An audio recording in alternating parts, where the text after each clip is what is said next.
long time ago, in a galaxy far, far away.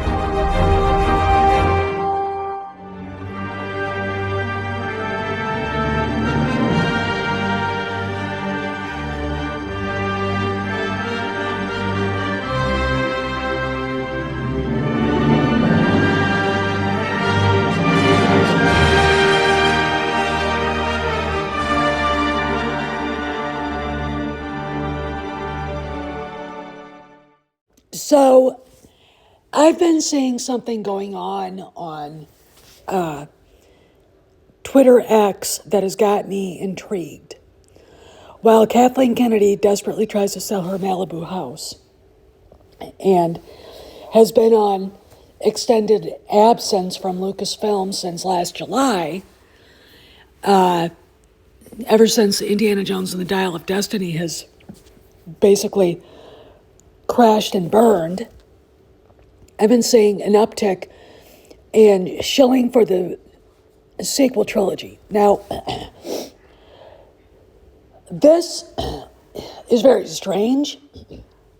This stuff seemingly ended in 2020 after the Rise of Palpatine dropped, but it's coming in twofold. A, directly defending Rey. B, from people championing diversity, equality, and exclusion, DEI. If you go on to Twitter, you will see a lot of people who are very, I would say, emotionally challenged that are posting things about the sequel trilogy. There's I think it is an account separate from Lucasfilm called Star Wars Holocron. He does it all the time. There's that Suggs character who also will not stop talking about the sequel trilogy. And he openly admits he makes money doing it. Well, whatever. I find this fascinating because of the rumors that have persisted since 2020 that they're seriously thinking about retconning or disappearing the sequel trilogy and putting it into its own pocket universe. With the demise of the Galaxy's Star Cruiser Hotel and the seemingly stepping back of the characters of Rey and Kylo Ren and the characters of Ahsoka, Mandalorian, Boba Fett, etc., starting to appear at the parks, that has a lot of, I think the rumor about them stepping away from the sequels has a lot to carry it. And so it makes me wonder if the rumors are strong enough on the other side to get them to start drumming up support for the sequel trilogy. And here's the deal. The sequel trilogy was created by people who shoved diversity, equality, and inclusion into our lives. Diversity, inequality, and no inclusion is what it really is. Because Star Wars is necessarily for Star Wars fans, not for everybody. There's a difference. Do you understand that? Star Wars is for anybody who loves Star Wars. Okay, now here's Star Wars Holocron. I don't know if he's really attached to Lucasfilm or not, but when I saw this, it pissed me off because he's basically excluding Star Wars fans. Okay, this idiot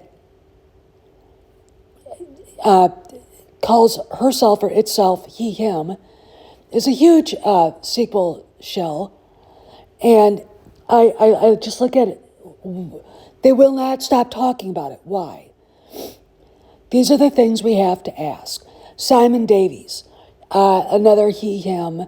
He's got the rainbow flag. And I basically, ripped him a new one and said, Star Wars is for Star Wars fans. You guys are excluding actual Star Wars fans from this. And then I had something about being fearful of people like him because of the mass shootings that people like him tend to do now. And here he is going off on Star Wars theory for daring to use Star Wars theory's own face mixed with Mark Hamill's for Luke Skywalker. I just shake my head and go, okay, dude, whatever, dude. They're still attacking Star Wars theory and trying to get a 72-year-old man included in their drama when Mark said he wasn't angry at Star Wars theory. They quote Mark out of context. I mean, this is where we're at. But again, why is Theory, who hates the sequels, being attacked here? Because Star Wars Theory hates the sequel trilogy.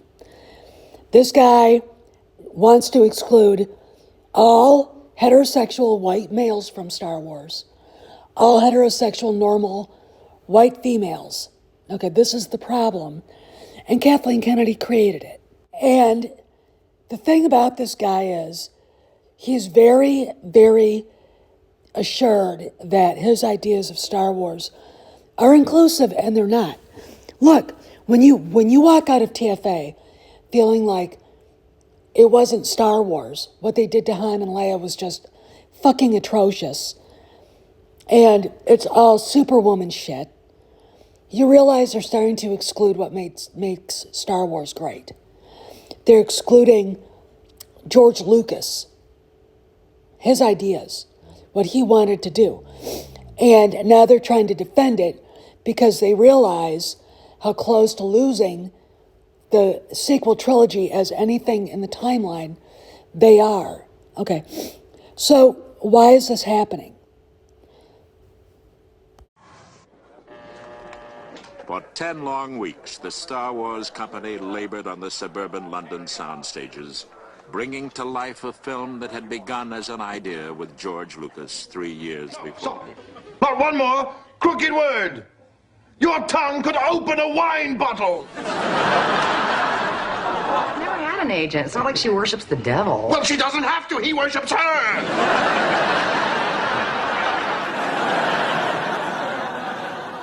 Oh, she's horrible. I've made a ghastly, ghastly mistake.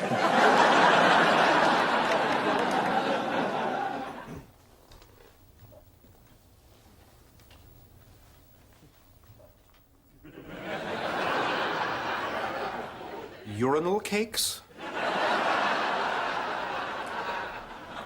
I don't believe this.